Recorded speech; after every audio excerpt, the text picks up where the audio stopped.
इलाज है या नहीं है। इलाज तो अभी तक सर्दी जुकाम का भी नहीं है, सर्दी जुकाम की भी कोई वैक्सीन नहीं है। क्या हम उससे डरते हैं? नहीं डरते हैं। क्यों? क्योंकि ज्यादा लोग नहीं मरते हैं। तो सबसे पहले डेथ रेट कैलकुलेट करते हैं कि एग्जैक्टली कितना है।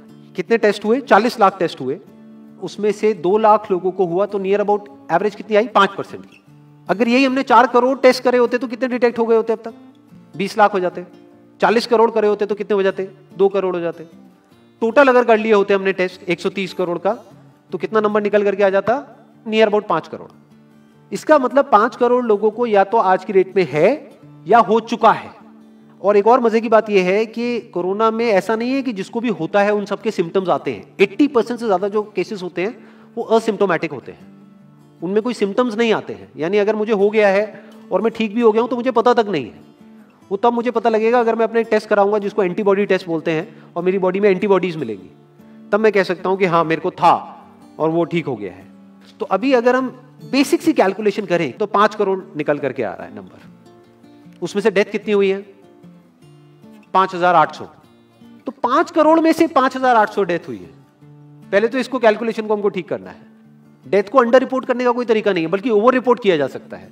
ओवर रिपोर्ट कैसे? फॉर एग्जांपल आपकी बॉडी में टेस्ट हुआ, आपकी बॉडी में मिला कोरोना वायरस, लेकिन आपके अंदर पहले ही बहुत सारी प्रॉब्लम्स चली रही थी, तब भी आपकी किसी ना किसी वजह से डेथ होने ही वाली थी। बट क्योंकि ये कोरोना आया आपकी बॉडी में, इस वजह से आपकी डेथ हो गई, तो ये ट्रिगर कर गया। तो ये जो 5800 का नंबर है, ये इससे कम तो हो सकता है, इससे ज्यादा होने के चांसेस बहुत कम है। बट एक बार को हम मान लेते हैं कि इतना ही है नंबर, ना कम है ना ज्यादा है, तो कितनी परसेंटेज निकल करके आई? 5 करोड़ में से अगर 5800 डेथ्स हुई हैं तो क्या परसेंटेज निकल करके आई? Near about 0.01%। ये उससे बहुत कम है जितनी डेथ्स हमारे यहां पे होती हैं रोड एक्सीडेंट की वजह से। हर साल की अगर हम एक कैलकुलेशन देखें तो 1.5 लाख से ज्यादा डेथ हो जाती है इंडिया में रोड एक्सीडेंट्स की वजह से। हर 4 मिनट में एक डेथ होती है रोड एक्सीडेंट की वजह से। और अगर अभी आप देखोगे सड़कों पे एक बहुत ही फनी चीज नजर आ रही है।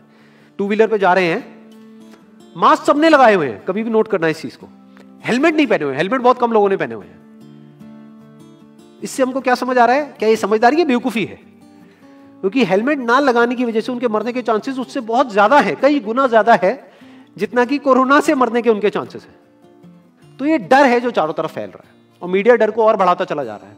और क्योंकि सही इंफॉर्मेशन किसी के भी पास में नहीं है, या सही कैलकुलेशन किसी के पास में नहीं है, ये जो अभी हम कर रहे हैं इसको मैथमेटिकल मॉडलिंग बोलते हैं। यानी एक डेटा को देख करके एक मॉडलिंग करी जाए और फिर समझा जाए कि एक्चुअल में जो सही डेटा है वो क्या है।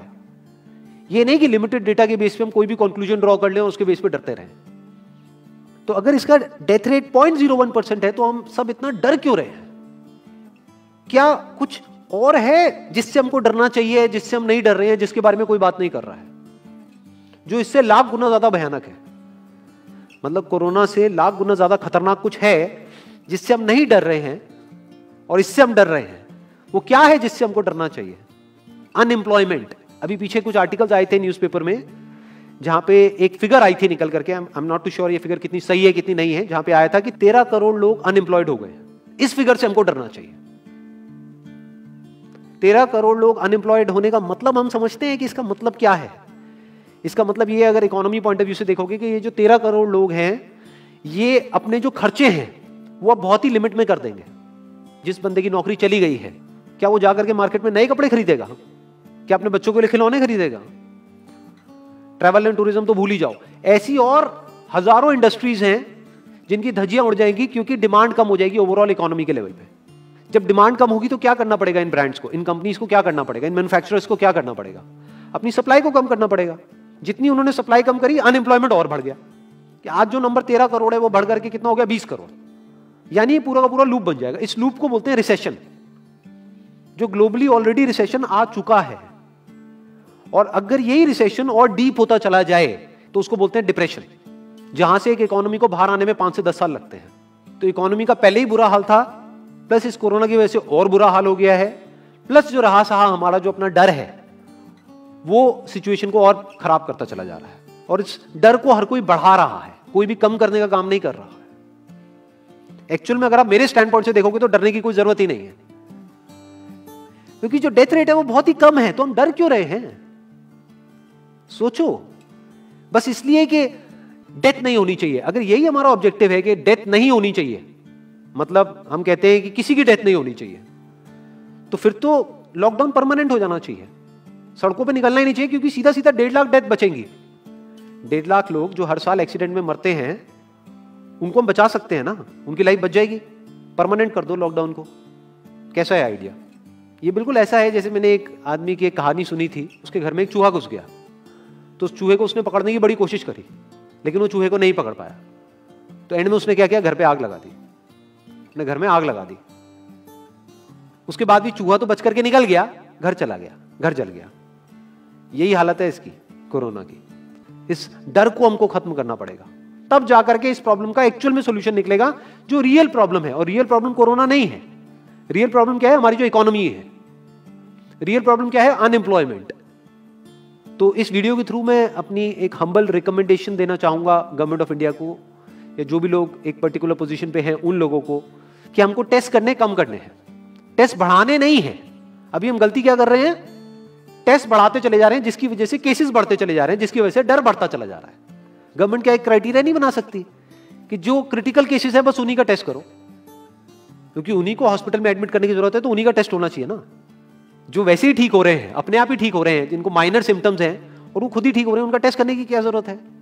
उससे तो पैनिक और बढ़ेगा। और अगर टेस्ट कर भी दिया तो हम करने क्या वाले हैं? उनको क्या हॉस्पिटल में एडमिट करने वाले? नहीं, घर पे क्वारंटाइन करने वाले हैं। अभी जो क्वारंटाइन वाला फंडा है, ये भी जब बेस छोटा होता है तब तो काम करता है, जब करोड़ों में हो जाता है तब काम नहीं करता है।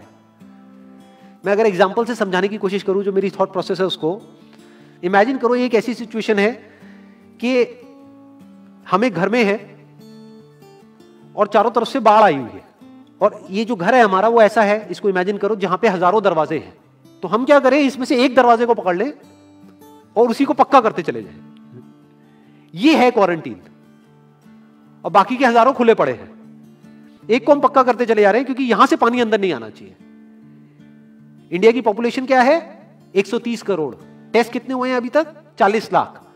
दिल्ली के कितने हो रहे हैं? 1 लाख। महीने के कितने हुए? 30 लाख। साल के कितने हुए? 3 करोड़ 60 लाख। तो यानी कि अगर हमको सबका टेस्ट करना है तो कितने साल लगेंगे? 36 साल।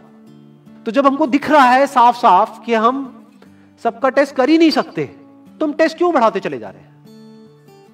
या तो सबका टेस्ट करो और सब में से सबको देख करके सबको क्वारंटाइन कर दो। ये बिल्कुल ऐसा हुआ कि वो जो घर है जिसकी मैंने अभी बात करी, या तो उसको हर तरफ से सिक्योर करो कि अगर उसके 1000 दरवाजे हैं तो एक को बंद मत करो, सारे बंद कर दो। तब आप कह सकते हो कि यहां पानी अंदर नहीं आएगा, कि हमने 130 करोड़ लोगों का टेस्ट कर लिया है, उसमें से केसेस निकल गए हैं 6 करोड़, और 6 करोड़ को हमने क्वारंटीन कर दिया है। अब ये आगे नहीं फैलेगा, अब 6 करोड़ से 10 करोड़ पे नहीं जाएगा। बट हमने टेस्ट ही करे 40 लाख, जिसमें से केसेस आए 2 लाख। अगर इन 2 लाख को हमने क्वारंटीन कर भी दिया तो बाकी करोड़ों लोग तो बाहर घूम रहे हैं ना, तो उससे होगा क्या? तो अब हमको समझ जाना चाहिए कि इसको रोकने का कोई तरीका नहीं है। तो अब इसका प्रैक्टिकल सॉल्यूशन क्या है? गवर्नमेंट की तरफ से हमको सिर्फ ये इंफॉर्मेशन चाहिए कि भैया अभी कितने बेड्स ऑक्यूपाइड हैं आपके स्टेट में, और अभी कितने और आपने अरेंजमेंट कर रखा है, और कितने और कर सकते हो। अब वो बेड चाहे किसी हॉस्पिटल में हो, चाहे किसी होटल में हो। और प्लस ये इंफॉर्मेशन क्यों नहीं जा रही लोगों के पास में कि इतना डरने की जरूरत नहीं है जितना आप डर रहे हो। हाँ ठीक है, प्रिकॉशंस लो, सेफ्टी मेजर्स लो, सोशल डिस्टेंसिंग को मेंटेन करो, लेकिन इतना डरने की जरूरत नहीं है जितना आप लोग डर गए हो, क्योंकि डेथ रेट कम है। ये इंफॉर्मेशन जानी चाहिए अब लोगों के पास में, वक्त आ चुका है। अगर ये नहीं गई तो प्रॉब्लम सॉल्व नहीं होने वाली इकोनॉमी के लेवल पे। कॉन्फिडेंस खत्म हो चुका है, रियलिटी को हमको पहले समझना होगा। अभी प्रॉब्लम क्या हो रही है? हम कह रहे हैं कि हाँ कंस्ट्रक्शन एक्टिविटीज अलाउड है। गवर्नमेंट को क्या लग रहा है? अलाउड बोल करके सारी प्रॉब्लम सॉल्व हो जाएगी। अलाउड तो हो गई, बट मेरे जो फ्रेंड्स हैं जो कंस्ट्रक्शन इंडस्ट्री में हैं, वो बता रहे हैं कि लेबर ही नहीं है, लेबर सारी अपने गांव चली गई है। तो अब कौन कंस्ट्रक्शन करेगा वहां पे? अब ये लेबर चली तो गई है, इसको वापस कैसे बुलाओगे? मीडिया में अगर रोज ये दिखेगा कि केसेस बढ़ रहे हैं, केसेस बढ़ रहे हैं, केसेस बढ़ रहे हैं, वापस आएंगे वो लोग? 1 से लाख नहीं आएंगे। तो उनको मीडिया में क्या दिखना चाहिए, न्यूज में क्या दिखना चाहिए? कि अब ये प्रॉब्लम सॉल्व हो रही है। तो लोगों के अंदर का डर निकलना चाहिए। यानी जो भी मैंने अभी तक कहा, अगर मैं उसको सम अप करूं तो वो क्या है प्रैक्टिकली, अगर पॉइंटर्स में सॉल्यूशन देखा जाए। नंबर 1 मोस्ट इंपॉर्टेंट, टेस्ट धीरे धीरे हमको कम करने हैं, बढ़ाने नहीं है। दिन के 1 लाख टेस्ट हो रहे हैं, मैं ये नहीं कह रहा कि एकदम से 10,000 कर दो, 1 लाख के 90,000 कर दो, एटलीस्ट बढ़ाओ मत। समझ गए? 1 लाख के 1.5 लाख टेस्ट मत करो दिन के, 2 लाख मत करो, क्योंकि तब भी 36 साल लगेंगे पूरा करने में। अगर आपने स्पीड डबल भी कर दी तब भी 18 साल लगेंगे। 18 साल तक तो पता नहीं ये बीमारी कहां होगी, किसी को याद तक नहीं होगा। तो करना क्या है गवर्नमेंट को, अगर थोड़ा सा सेंसिबली चले कि टेस्ट को धीरे धीरे कम करते चले जाओ, यानी 1 लाख से 90,000 कर दो, फिर कुछ दिन बाद 80,000 कर दो, फिर 70,000 कर दो। इसकी वजह से क्या होगा, मीडिया में केसेस कम होते हुए दिखेंगे, अखबारों में केसेस कम होते हुए दिखेंगे, हर जगह पे जहां पे अभी आ रहा है कि अभी तक की सबसे बड़ी फिगर, आज तक के सबसे ज्यादा केसेस, वो सब धीरे धीरे कम हो जाएंगे। कम मीडिया में पैनिक फैलेगा, कम पैनिक फैलेगा लोगों में, धीरे धीरे लोग बाहर निकलना शुरू होंगे, जो अभी नीड ऑफ द आवर है। धीरे धीरे लोग बाहर निकलेंगे, धीरे धीरे डिमांड बढ़ेगी, धीरे धीरे लोगों में कॉन्फिडेंस आएगा, धीरे धीरे लोग जो गांव चले गए हैं वो वापस आएंगे। एक्चुअल में काम शुरू होगा, ऑन पेपर नहीं कि काम शुरू हो गया है, एक्चुअल में लोगों का काम शुरू होगा, लोगों का काम शुरू होगा, इकोनॉमी शुरू होगी। बिल्कुल ऐसा है जैसे 2 महीने के लिए आप किसी गाड़ी को बंद करके कहीं पे रख दोगे राज में, तो क्या होगा, बैटरी डाउन हो जाएगी, उस वक्त क्या करना पड़ेगा, उसको धक्का मारना पड़ेगा। तो अभी उस धक्के की जरूरत है, जंप स्टार्ट की जरूरत है।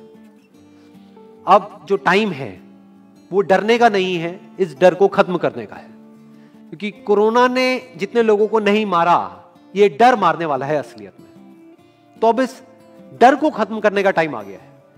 अब हम सबको मिलकर के दिमाग ये लगाना है, ये नहीं कि डर को कैसे बढ़ाएं, बल्कि दिमाग ये लगाना है कि डर को कैसे कम करें या खत्म करें, और लोगों के कॉन्फिडेंस को कैसे वापस से लेकर के आए।